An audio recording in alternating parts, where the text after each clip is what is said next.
Assalamualaikum warahmatullahi wabarakatuh. Perkenalkan nama saya Edi Nurwati. Saya akan mempresentasikan tentang penerapan nilai-nilai Pancasila dalam kehidupan sehari-hari dan dalam dunia keperawatan.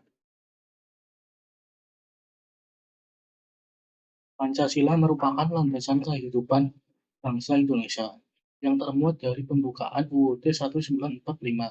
Implementasi Pancasila berbagai aspek kehidupan sehari-hari sangatlah penting. Cara-cara untuk mengimplementasi nilai-nilai Pancasila pun beragam. Pancasila mengandung tiga tata nilai utama, yaitu dimensi spiritual, kultural, dan institusional. Dimensi spiritual bermakna bahwa Pancasila mengandung nilai-nilai keimanan dan ketakwaan, terutama kepada Tuhan Yang Maha Esa, sebagai landasan keseluruhan nilai dalam falsafah negara. Implementasi nilai spiritual dan Pancasila tergambar dalam sila ketuhanan yang Maha Esa. Hal ini berarti bahwa dalam praktik penyelenggaraan pemerintahan tidak boleh meninggalkan prinsip keimanan dan ketakwaan terhadap Tuhan Yang Maha Esa.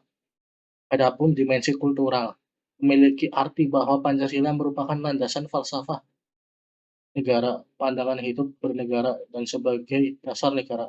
Sedangkan dimensi institusional berarti Pancasila harus menjadi landasan utama untuk mencapai cita-cita, tujuan bernegara, dan dalam penyelenggaraan pemerintahan. Nilai-nilai Pancasila dalam kehidupan sehari-hari. Ketuhanan Yang Maha Esa. Sila pertama, ketuhanan Yang Maha Esa dalam kehidupan sekarang setiap masyarakat Indonesia dijamin kebebasan dalam menjalani kepercayaan masing-masing.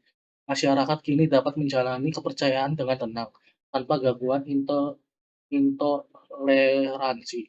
Di sila ini, masyarakat juga diminta agar tidak menistakan agama lain dan harus menjunjung tinggi kerukunan umat beragama antara satu dengan yang lain, menjalankan pemerintah agama masing-masing sesuai dengan kepercayaan yang dianutnya. Dua, memegang erat nilai toleransi antar umat beragama. Tiga, menanamkan nilai-nilai kebenaran, kebaikan, kejujuran, dan kemuliaan dalam dirinya.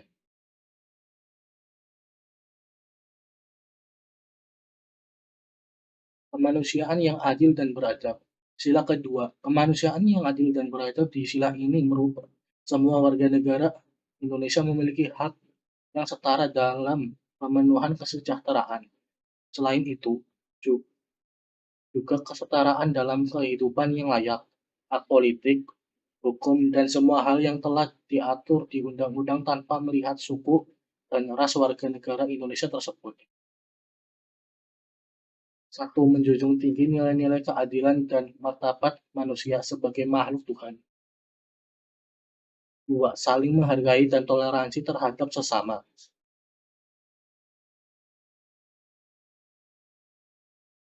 Sila ketiga, persatuan Indonesia.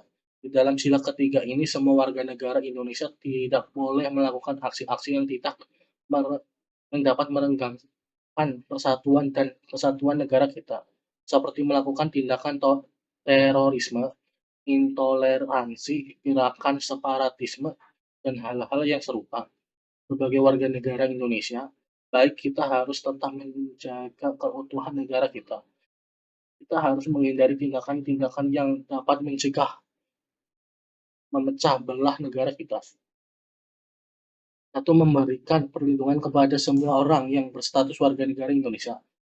Perlakukan yang sama pada seluruh warga dimanapun berada tanpa memandang latar belakang suku, ras, budaya, maupun agamanya. Bila keempat, kerakyatan yang dipimpin oleh hikmat kebijaksanaan dalam permusyawaratan perwakilan. Dapat dilihat dapat dilihat bahwa banyak sekali kasus ataupun masalah yang terjadi di negara kita yang menjunjung penurunan sila keempat ini. Contohnya, banyaknya kasus sengketa pilkada yang harus berakhir di MK. Hal ini semakin parah karena masyarakat disuguhkan oleh matinya sikap dalam menghormati pendapat orang lain. Demokrasi dan rasa legowo di hati para pihak yang kalah seolah-olah sudah mati sejak lama. Sebagai warga negara yang baik, kita harus menghormati segala keputusan yang telah dirundingkan bersama. Meskipun kalah, kita harus lapang dada dalam menerima apapun hasilnya. Satu, selalu mengutamakan masyarakat mufakat dalam musyawarah mufakat dalam setiap pengambilan keputusan bersama. Dua, tidak memaksa kehendak kepada sesama ketika berbeda pendapat saat musyawarah.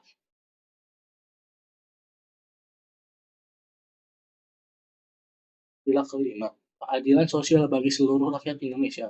Di sila kelima ini dapat dilihat bahwa tujuannya adalah agar seluruh warga negara Indonesia mendapatkan kesejahteraan dan keadilan yang merata.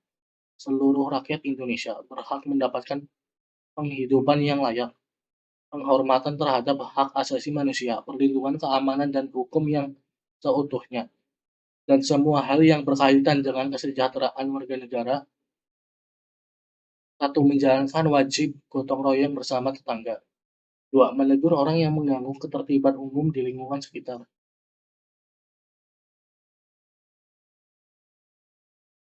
Tujuan mempraktikkan nilai-nilai Pancasila dalam kehidupan sehari-hari adalah agar memiliki karakter warga negara yang baik, yaitu warga berkemampuan, berkemauan, serta bertindak sesuai implementasi nilai-nilai Pancasila dalam kehidupan sehari-hari. Selain itu, tujuan mempraktikkan nilai-nilai Pancasila dalam kehidupan sehari-hari adalah agar terciptanya kerukunan di negara Indonesia, tumbuhnya rasa kedisiplinan pada masyarakat Indonesia, dan sikap toleransi dan tidak membeda-bedakan orang lain.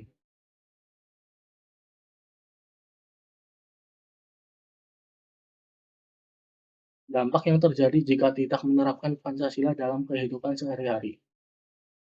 Tidak menerapkan sila Pancasila juga membuat kehidupan masyarakat menjadi tidak aman serta tidak tertib, sehingga menimbulkan perasaan tidak nyaman. Bila disimpulkan, ada tiga hal yang akan terjadi jika kita tidak menerapkan sila Pancasila dalam kehidupan sehari-hari, yakni kehidupan masyarakat yang dipenuhi konflik dan kondisinya tidak rukun. Dua, dapat menimbulkan pelanggaran hak dan kewajiban. Tiga, menimbulkan rasa tidak aman dan tidak nyaman serta kondisi masyarakat tidak tertib.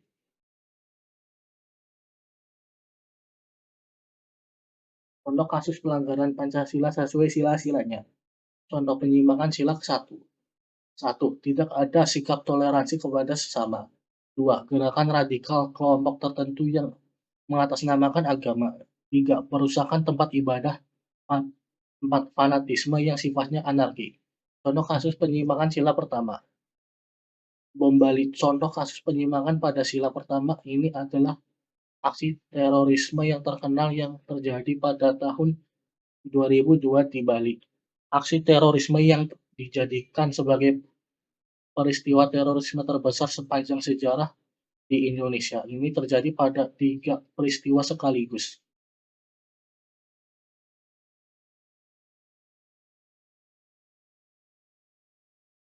Contoh penyimpangan sila kedua.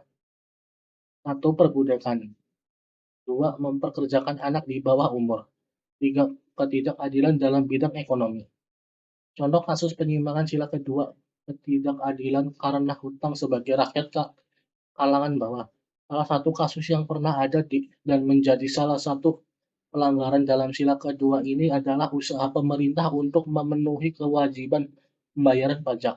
Hal ini menimbulkan ketidakadilan bagi masyarakat, terutama yang berasal dari kalangan bawah, karena merasa digenjot untuk membayar dan itu sama saja seperti membuat rakyat kecil mensubsidi pengusaha kaya yang sekarang mengemplang BLBI. Hal ini menimbulkan ketidakadilan. Contoh penyimpangan sila ketiga. Satu, menganggap suku lain lebih baik daripada sukunya sendiri.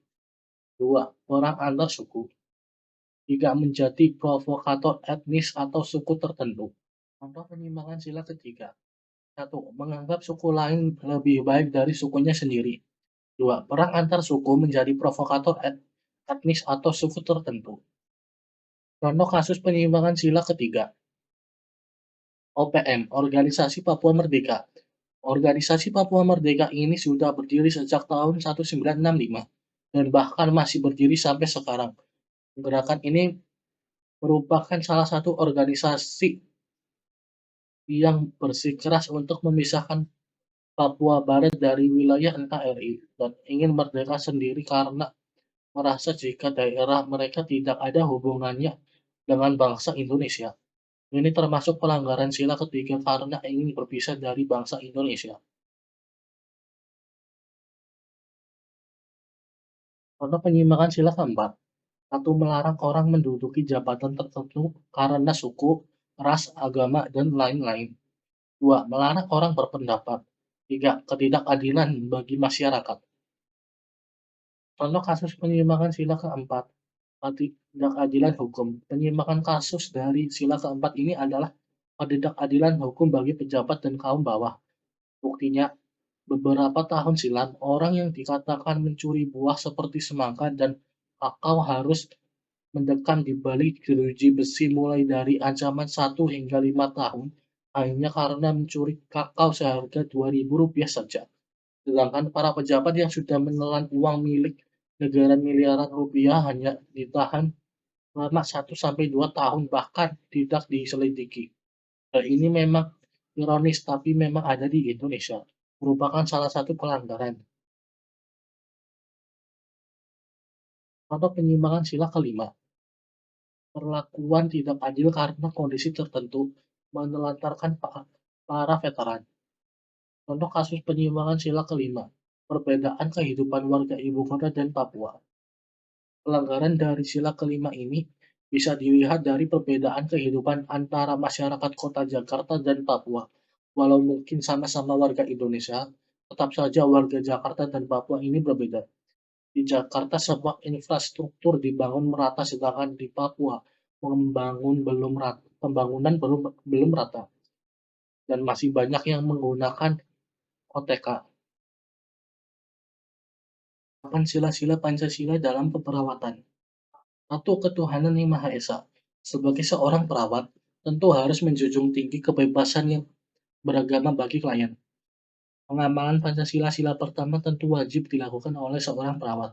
Hal itu dikarenakan Negara Kesatuan Republik Indonesia mengakui adanya 5 kepercayaan atau agama. Maka sudah tentu sebagai seorang perawat harus bisa menghargai dan menghormati pasien atau klien yang berbeda kepercayaan. Selain itu, seorang perawat yang baik juga harus bisa mengamalkan nilai-nilai keagamaan dalam menjalankan profesi keperawatannya, sebagai dalam tata kelakuan yang sesuai norma agama. Implementasi dari sila pertama antara lain, ikut mendoakan kesembuhan pasien meskipun berbeda keyakinan. Dua, memberikan kesempatan kepada pasien untuk berdoa atau sholat sesuai dengan agama dan kepercayaan masing-masing. Tiga, mengembangkan sikap saling menghormati. Empat, perawat membantu pasien yang ingin menghormati dan melaksanakan ibadahnya saat pasien dalam keadaan keterbatasan. Lima, perawat juga dan perawat yang jujur dan tekun dalam tugas. 6. Bangsa Indonesia menyatakan kepercayaannya dan bertakwanya terhadap Tuhan Yang Maha Esa.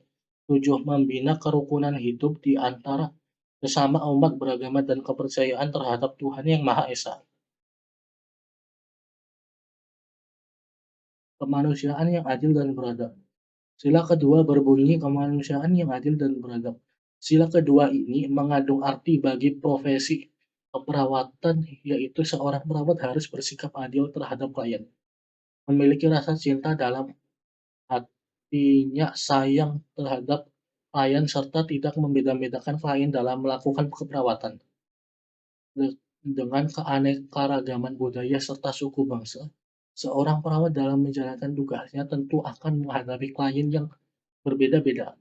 Sangat jelas bahwa seorang perawat harus adil dan menangani klien dengan penuh tanggung jawab, serta tidak dengan semena-mena. Implementasi dari sila kedua antara lain memberikan pelayanan yang adil tanpa membeda-bedakan suku, keturunan, agama, kepercayaan, jenis kelamin, kedudukan sosial, warna kulit, dan sebagainya, sesuai dengan penyakit yang diderita pasien. 2. Dalam merawat pasien, hendaknya menjunjung tinggi nilai-nilai kemanusiaan dengan tidak memperlakukan pasien dengan semena-mena. 3. Perawat merawat pasien dengan penuh rasa cinta serta sikap tenggang rasa dan tepat selera. 4. Membela pasien pada saat terjadi pelanggaran hak pasien sehingga pasien merasa aman dan nyaman.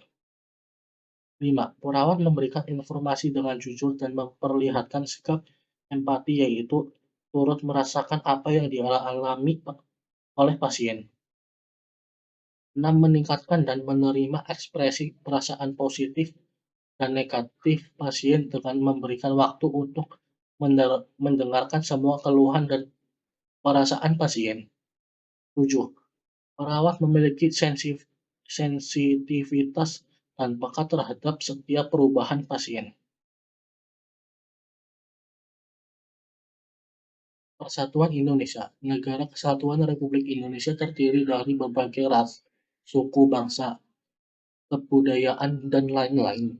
Dengan keanekaragaman tersebut, menimbulkan masyarakat yang berbeda-beda. Dalam profesi perawat, justru akan berbaur dengan tenaga kesehatan yang lain. Hal ini akan menimbulkan berbagai pandangan antara tenaga kesehatan yang lain dengan tenaga kesehatan lainnya. Seorang perawat akan dihadapi dengan berbagai profesi yang akan menunjang profesinya untuk kesembuhan bagi klien. Maka, implementasi dari sila ketiga jelas harus dilakukan oleh seorang perawat. Hal ini dimaksudkan agar klien dapat merasakan kenyamanan dan cepat dalam memperoleh kesehatan. Seorang perawat tidak boleh mementingkan diri pribadi, kelompok, ataupun ras. Seorang perawat yang baik harus mementingkan kesehatan klien, baik berbeda agama, ras, dan suku bangsa. Implementasi dari sila ketiga antara lain: 1. Mengembangkan kerjasama sebagai tim dalam menyelenggarakan pelayanan kesehatan. 2. Mengutamakan kepentingan dan keselamatan pasien daripada kepentingan pribadi. 3. Perawat harus menjalin hubungan baik terhadap sesama perawat lain. 4. Mampu menempatkan persatuan, kesatuan, serta kepentingan dan keselamatan bangsa dan negara sebagai kepentingan bersama di atas kepentingan pribadi dan golongan. 5. Sanggup dan rela berkorban untuk kepentingan negara dan bangsa apabila diperlukan.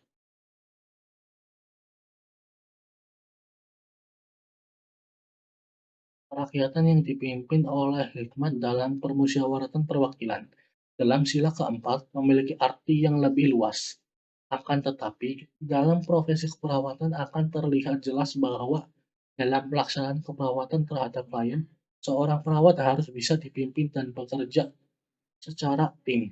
Selain itu, sebelum melaksanakan tindakan kepada klien, harus terlebih dahulu melakukan musyawarah dengan keluarga, klien, serta tenaga medis lainnya. Hal ini dimaksudkan agar tercipta proses pelayanan kesehatan yang baik bagi klien. Implementasi sila keempat antara lain: 1. Sebelum melakukan tindakan, perawat kepada pasien harus hendaknya mengutamakan musyawarah dengan pasien dan keluarga pasien dalam mengambil keputusan. 2. Musyawarah dilakukan dengan akal sehat dan sesuai dengan hati nurani yang luhur serta dapat dipertanggungjawabkan kepada Tuhan Yang Maha Esa. 3. Perawat hendaknya membiasakan diri menahan pembicaraan tentang hal-hal pasien dengan orang yang tidak mempunyai hal dalam hal itu dan yang tidak mengerti soal perawatan pasien, meskipun orang tersebut keluarga pasien sendiri.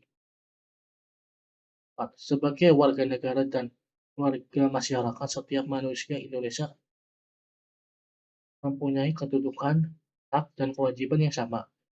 5. Tidak boleh memaksakan kehendak orang lain. 6. Musyawarah untuk mencapai mufakat diikuti oleh semangat kekeluargaan.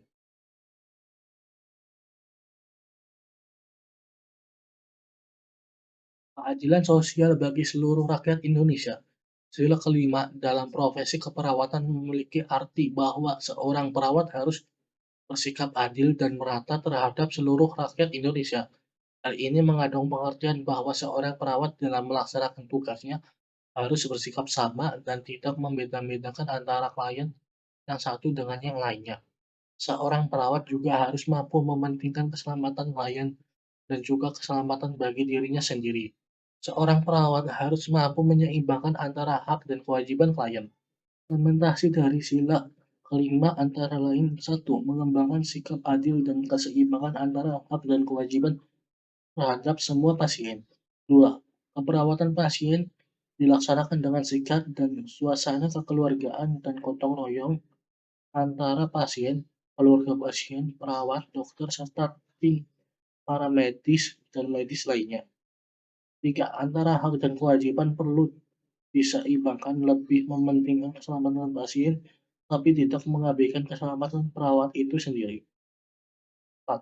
Perawat mampu mencurahkan waktu dan perhatian sportif dalam bertugas, konsisten serta dalam bertindak. 5. Mengembangkan perbuatan yang luhur yang mencerminkan sikap dan suasana kekeluargaan dan gotong royongan. 6.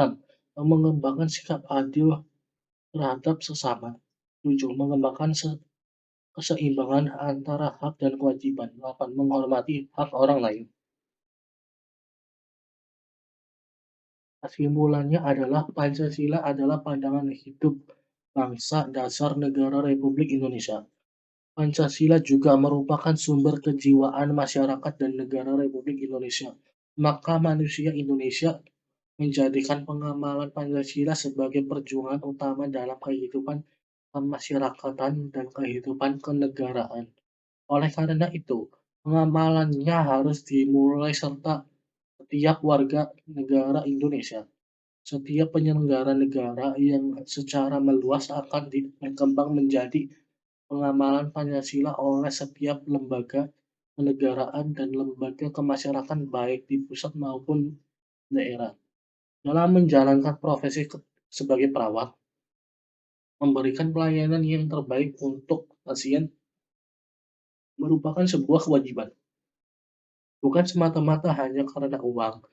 Ketulusan melayani tanpa membeda-bedakan satu sama lain merupakan salah satu implementasi dari sila yang terkandung dalam Pancasila.